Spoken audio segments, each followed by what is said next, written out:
Alright, AEW Dynamite starts off with MJF and Hangman. They basically do the same thing that they've been doing for weeks, which is just them going back and forth, mentioning the AEW contract, MJF trying to manipulate Hangman to give him a title shot. Hangman is not falling for it. He keeps on telling him that he needs to earn his title shot, which in this promo segment, I didn't understand it because I felt like that was the whole point of the Mark Briscoe thing. Because Hangman even told Mark Briscoe that he wanted Mark Briscoe to face him for the AEW World Championship. And didn't Hangman tell him that if he beats Mark Briscoe, that he could get a world title shot? He may not say he would get one, but he'll at least be in the running for it. So I don't understand where he says that he hasn't earned it, because I don't know who else has earned it in AEW. There's no one else for him to face. So I don't know who else has earned it. But basically, they go back and forth on this whole thing. Then it leads to Hangman basically starts gaslighting and manipulating MJF, similar to what MJF was trying to do, where he keeps on saying MJF is not good enough, that he's too weak to cash in. And then MJF ends up crashing out and ends up saying that he's going to cash it in at Forbidden Door. And then it's official. Okay, this makes zero sense because you have to sign the contract in order for it to be official. So now all of a sudden, in AEW logic, you could just say it accidentally and that's it. You can't go back, revert it, even though you have to sign it first. And oh my, that makes no sense. I get what they was going for, but you couldn't come up with a different way to give MJF and Hank, because we all knew this was going to be the match at Forbidden Door. This was the only match they was building for Hangman.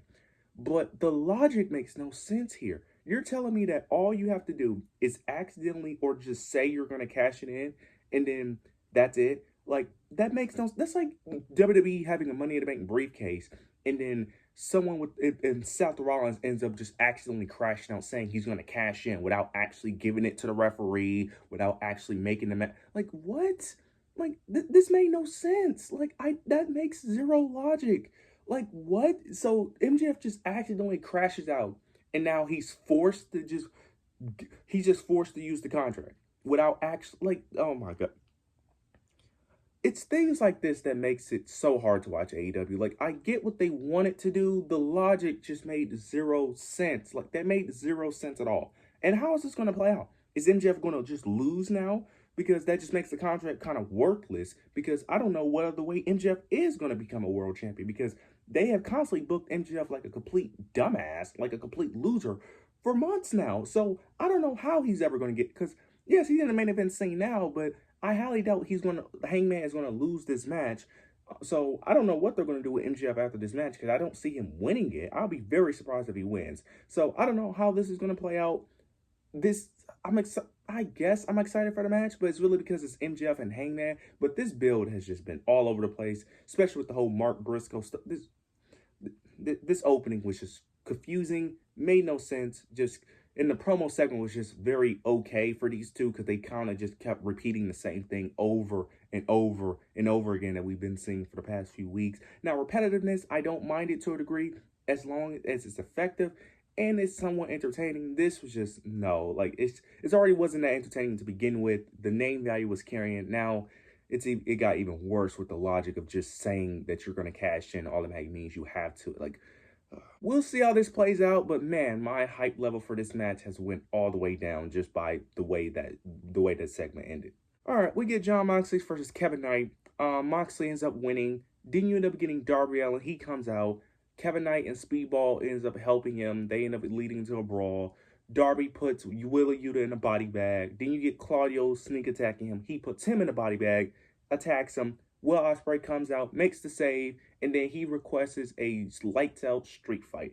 And the match is confirmed, so it's going to be a 5v5 steel cage. Well, no, I said street fight. Steel cage. A lights out steel cage match. It's going to be 5v5. I forgot some of the members, but they already got Kenny Omega of all people already in this match. Don't know how we got that. They just got Kenny Omega and just like, all right, no build at all. Just Kenny Omega is thrown in the match. But the Young Bucks are in this match as well. At least they somewhat build towards it, where they just got them in the locker room and just closed the door. But I'm fine for it. It'll be a fun match. I don't really care for this feud.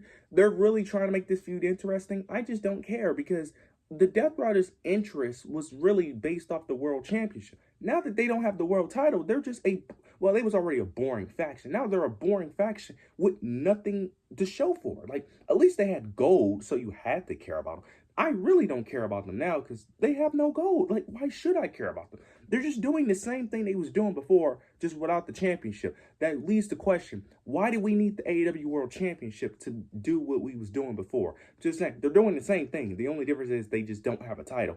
But yeah, the match should be an absolute banger. It should be a wild, chaotic match, but I honestly couldn't care less about it. Then we end up getting a fucking 6-woman tag match between Alex Windsor, Queen Emanata, Willow Nightingale versus Sky Blue, Tekla, and then and Mercedes Moné.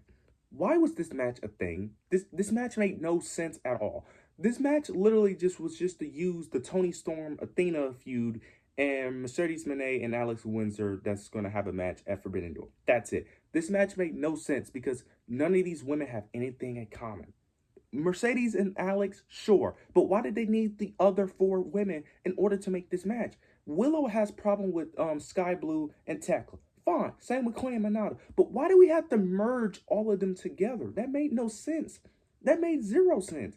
Like, why do we have to merge multiple stories into one when your main story is literally just Athena and Toni Storm and Mercedes and Alex? That's it. You did not need to merge all of these women to make this story happen. It was incredibly forced, very unnecessary. The baby faces pick up the victory, which leads to a brawl. It leads with Athena and Toni Storm attacking each other, with Toni Storm getting the upper hand. Same with Alex and Mercedes. They end up Alex and Mercedes ends up fighting. Alex gets the upper hand. This is going to lead to a tag team match next week with Alex, Toni Storm versus Mercedes and Athena. You could have got this same outcome without having a 6-woman tag match. Very unnecessary, a waste of time. Don't know why we had this. AEW, this entire show is just all over the place. Just very dumb booking. Made no sense. We'll see how that tag match plays out, but not really interested because I feel like I know the outcome of that tag match, and I feel like I know the outcome of both matches at Forbidden Door. But I'm gonna leave a little bit of hope, but I highly doubt anything is really gonna change. But we'll see how that plays out. We end up getting not Christian Cage. Adam Copeland versus Stokely. Adam Copeland wins, of course. Then you end up getting FTR. Well, no, it was a disqualification actually. Then you get FTR. They interfere. They try to attack Adam Copeland. You get Christian Cage. He ends up making a save with Spike, and then they have a stare down, and then they hug. Are you serious right now?